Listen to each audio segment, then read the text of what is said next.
Now you're going to learn about updating the dashboard header.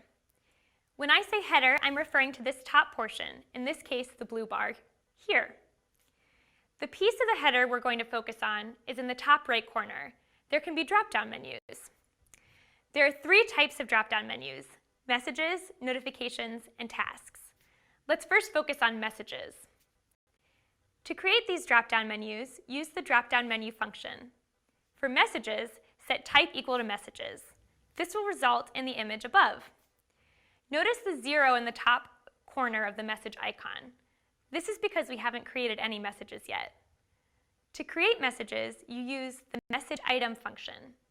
Set who the message is from with the from parameter, the message text with the message parameter.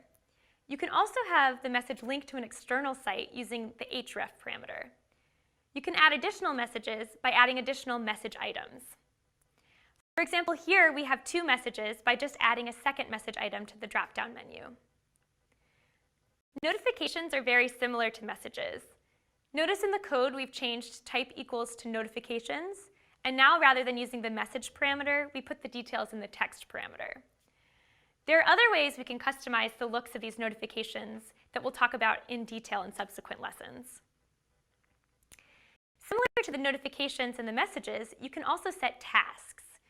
You can set a task value for a task between 0 and 100 to indicate the progress. Here it's set to 15 to indicate there's 15% progress. All right, now that you've learned about the different types of drop-down menus, messages, notifications, and tasks, let's apply it to your NASA dashboard.